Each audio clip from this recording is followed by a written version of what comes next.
In today's episode, we are doing things a little bit differently. Not only are we not in my house, this is also another crossover episode with my friend and colleague, David Fleming. This is Who's in My House? We decided to create 10 awards for the spring market. Awards.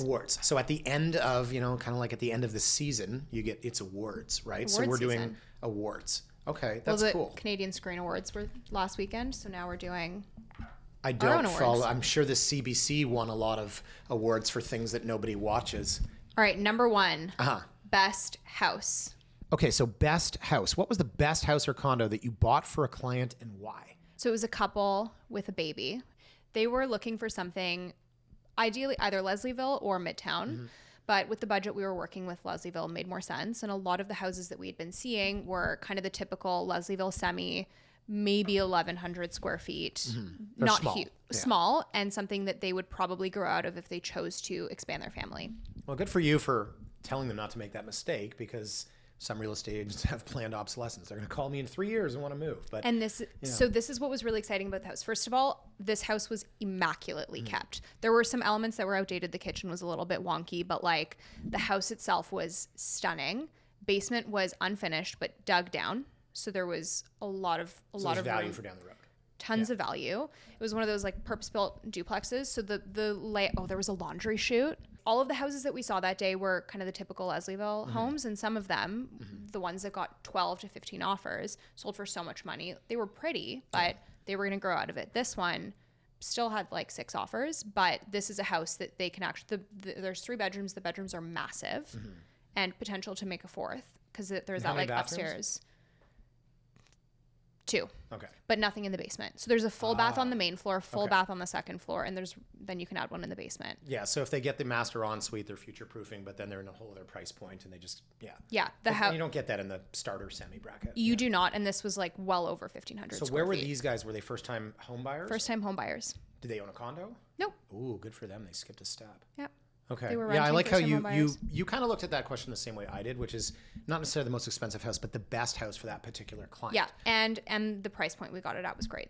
Okay, so second award here, the award for the toughest deal. Was it that it took so long? Were there so many signbacks? Were the parties involved unhinged? Or were there quote unquote extenuating circumstances? Air quotes. Mine was a condo on Hillsdale. That sounds terrible. My listing. Yeah, also, yeah. So one of the problems was something that you've talked about a lot. We actually got an offer, quote unquote, too quickly. Too quick. So that's the seller's curse. Seller's curse. We got an offer. I think we were on the market maybe 3 days. It was like the second showing that we had. And the offer was good. Like it was not a terrible offer by any means. And we went back and forth, negotiated it to like $5,000 over the last comp. Okay. So you're doing your job. Yeah. Sellers were about to walk away over $2,500 because they wanted asking. Oh. Not originally from Canada, used to a different type of market.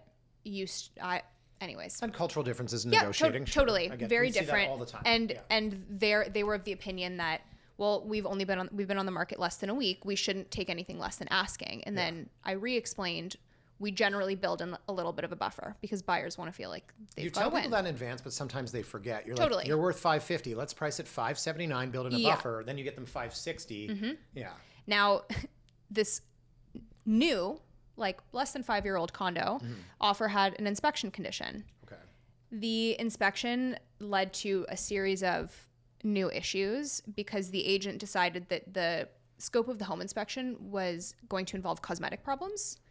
And proceeded to send me 20 videos, just video after video of like blemishes in the wall, being like, look, the door handle's a little loose. Oh, see, there's a little gap in the floor. Let me guess, were the buyers, can I be ageist back? Were the buyers 24 years old? That's a problem. And the real sticking point was that it was one of those smooth glass cooktops, and there was a small chip in the corner. Yeah. And mind you, they did 2 showings. So this person had been in the condo twice. Yeah. Now the inspection, and the agent tries to tell me that if we don't replace the completely functional stove that has a small chip in the corner, they're going to walk away from the deal. Or the whole building's going to fall down. Yeah. And to which I said, that's not how an inspection condition works. Well, we replaced the cooktop. It went back and forth, and we ended up they found a way to just replace the glass cooktop and not the entire unit, because that would have been insanely expensive. But the argument that the agent made was that it's the focal point of the condo. And I was like, if it's the focal point, why didn't you notice the first 2 times? But it was such a sticking point. And so my clients in the end agreed to replace it. But this agent was so uncooperative that he almost blew up the deal because of his attitude. Okay, what is your toughest deal? I mean, this one was wild. So we had a place in Oakville that I priced it for them in May of 2025. We listed it in September of 2025, and we sold it in March of 2026. So we were on the market September, October, November, December. 6 months. January, February, March. 6 months. I'm 7. That's a shaped like a gun. September to March is 6. 7 months. No, we were on the market a while, but what made it difficult, and I wrote about this on my blog, was that it was sold conditionally, but the buyers were from Australia, and they had to satisfy some pretty wild financing requirements, and ultimately we had to grant them not 1, but 2 extensions. So the conditional period ended up being 35 days. 35 days conditional. That's actually a good topic maybe for another day, is extending conditions and when it makes sense, when it doesn't. Well, I did write that entire blog about it. Third award, best deal. Ooh, okay. Beating the most agents and multiples, getting the lowest sale to list price, biggest surprise price for a seller, or simply the best value for a buyer client. What's your best deal? Here's where you might think the best deal was like, oh, that place you sold for $5 million. No, my best deal was selling a condo. Okay. Period. We could literally end the story there. No, my best deal was I had clients that said, we're in this condo, we've lost money. We know that the condo market sucks. We want to buy a house, but also we want out of the condo. So kudos to them for doing what a lot of folks can't. And I know there's financial implications, but there are people that refuse to sell for a loss. Listen, I get it. People are going to say, oh, well, you sold it to them, or easy for you to say, you sell no matter what. Look, I've lost on investments before. I think that part of investing is winning and losing. But these guys had enough to say the condo market's going to continue to go down. We want to get out now. They sold their condo, and this is on George Street downtown. And we sold it within 12 days, which was a massive, massive victory. And then they turned around and bought a house. Mine was a little bit different. It was for my buyers. Okay. So I had these clients that were looking and had a very specific budget that they had in mind, and had a hard cap that they gave themselves. Not necessarily hard cap of their pre-approval, but that was the hard cap of what they were willing to spend. And there was a little bit of a misunderstanding between us. Okay. On what that hard cap was. I completely misunderstood them and thought it was higher than it was. Right. They were like, we'll spend $1 million. And you were like, here's a $5 million house. I can see how that'd be. No, I'm just kidding. It was a $50,000 Okay. or no, $100,000 difference, I think. Anyways, so we were looking at this house that was listed for 1.3, offers anytime in the East End, which is like, yeah, it's rare. Yeah. And I was like, okay, we have to go see it. So we see it. They love it. And funny enough, the name of the street is also the same as their last name, which was like, they were like, it's fate. Young Street. Because Young Street is in the East End, as we know. And geography. And then after we saw it, they were like, okay, but we don't want to go over like 100,000 less than the list price. And I was like, oh, that might be a problem. Yeah. And that's when we realized that there was a bit of a miscommunication when we were talking about budget. I felt terrible, obviously, because I wouldn't have shown them something that I didn't know that we'd be able to get. So they did a lot of thinking. They decided that they wanted to try anyways, even though the offer to the seller could have been seen as offensive. And in my opinion, this house was listed by an East End agent. It was priced very appropriately. There was never a question of whether or not it was listed at fair market value. But they were on the market 7 days, didn't get any offers. So we tried. They pretty much told us. What's it listed for, and would you offer? It was listed for 1.3. I think our first offer was like 1.175. Yeah. I know. And 7 days. Oh boy, if I was that listing agent. Well, I and my clients were comfortable with me sharing that it's not a value thing, it's a budget thing. And so we were like, we don't want your client to be offended. We know that it's low, but we had to try. If it's a no, it's a no. Lower, yeah. Anyways, we go back and forth. The seller pretty much said, absolutely not, goodbye. My clients said, okay, fine, we'll move on. A week passes, house hasn't moved. They've now had 2 rounds of open houses, still no other offers except ours. So we went back at it. They decided after some talking that they would up their budget a little bit, still not come up to asking though. No. So we went back and forth a couple of times, And the agent called me. She's like, I really don't think she's going to go for it. I think she's probably going to sign it back. Called me an hour later and she's like, I have no idea what happened. Seller had a change of heart and she's decided to accept the offer. This was the 1-2 now you're at? I think we got it for 1,235. Okay. Still pretty good. 65K under list. Totally. For East Side. Yeah. 2 weeks on the market. It was a great buy. Like we were substantially below what I thought was fair market value. Those ones feel good. It felt very good. Okay, so the next one we've got here is the biggest heartache. Now this could be, we've put here, is it your heartache? Is it your client's? Did you lose something? Yes, my soul, and I can't get it back. No, what have you got? I had these first-time buyers that were looking for a house in Scarborough. Their budget was very reasonable for what they were looking for, but they needed 4 bedrooms because they have 3 kids. And our search lasted probably 7 months. Wow. Because every single house that came out that was in their price range, fit the bill, had an offer date. Do you think any of them had a pre-list inspection? No, of course not a single one. No. And so on several, we were like, can we do an inspection? Agent said no. That's wild, man. It's like a different industry when you get out of the central core. Yep. Yeah. I was like, why wouldn't you let us? Then we can come in with a firm offer. Nope. Because if you want to do it, everyone else will want to do it. So why don't you do one? Like, I don't understand. The listing agent does not want a firm offer. No, but That's every single crazy time to we me. offered, they would either take a firm offer or we like just missed it by a hair. Yeah. And it started to get to the point that I was really feeling for them because then once we hit the new year, there was next to no inventory coming out within what they needed. But you're saying people were submitting firm offers without an inspection. I mean, that's just malpractice. It was insanity. Yeah.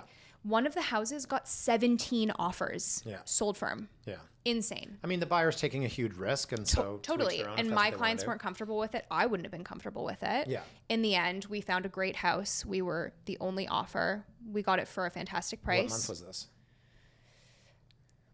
I think month 7.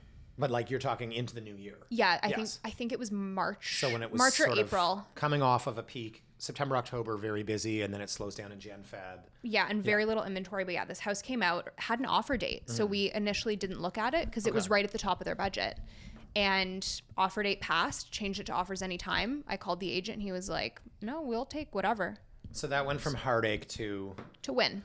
The final award for today. It's the final countdown. Do. Best turnaround. She doesn't know that song. She wasn't born. I do know that song. Yeah, who sings it? I don't know. Europe. Okay, well, I don't have to know everything. Okay. What is the best story about where you turned something around in an awesome and unexpected way?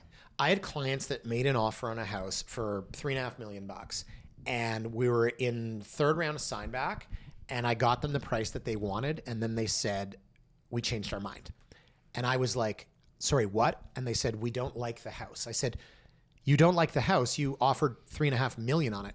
We've decided we don't like the house. On Tuesday morning, a house came out and they bought it, and it was better. Sorry, what day was this? Saturday night. Okay. So I'm on Sunday saying, I don't understand. I don't understand. On Monday, I'm still like, I don't understand. Well, and it's not about me. It's not about me. It's that you love this house enough to make an offer for $3.5 million, and then you said, actually, we don't like it. Yeah, like what has changed? And then if you believe in God, I don't. I believe in real estate gods. The real estate gods were like, guess what we shall do to thou? They took the house, changed the 3 things that these people said. They're like, well, we really don't like the exterior and the backyards. It's just like if the lot was larger and there'd be more natural light. And they just, literally the real estate gods took that house that they passed on, created it, put it 1 block over, bought it out on Tuesday, and we bought it. Like, you talk about a turnaround.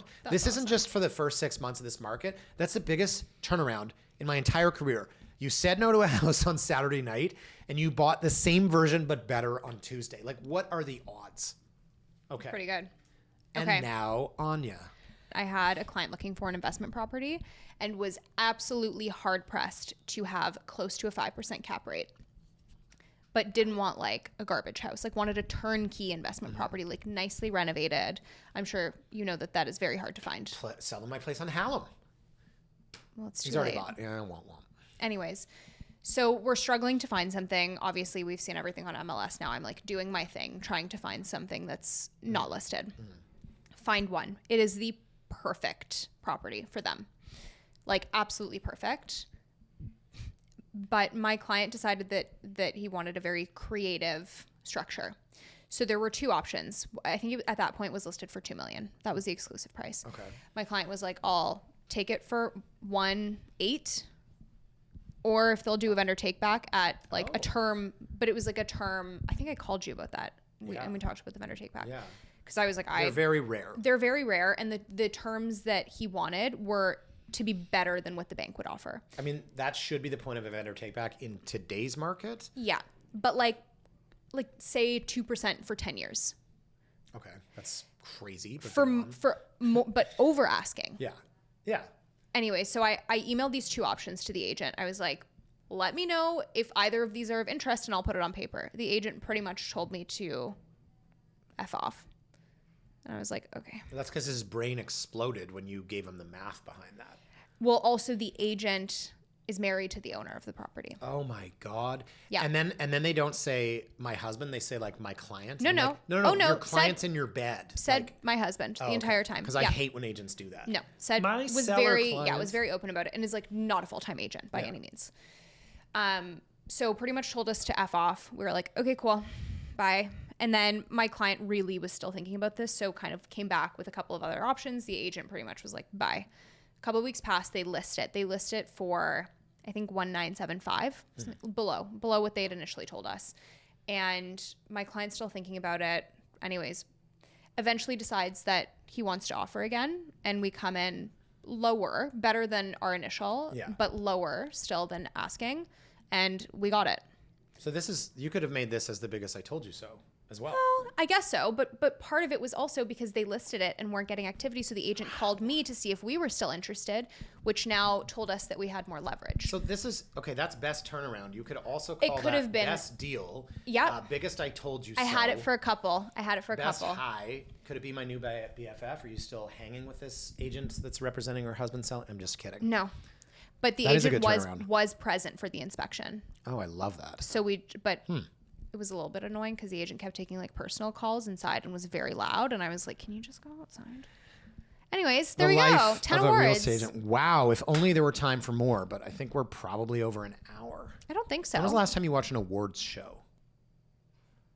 Like, people that watch the Oscars? I think I did watch the Oscars. I think my mother would do that. My mother loves that stuff. You know what my mother loves is just the introductions. She'll be like, I love the elaborate intro. She'll watch like the introduction to the Oscars and then skip the Oscars, or like watch the introduction to like the Super Bowl and then skip the game. I like the hosts. Like I like listening to the jokes. I like being alone in my basement.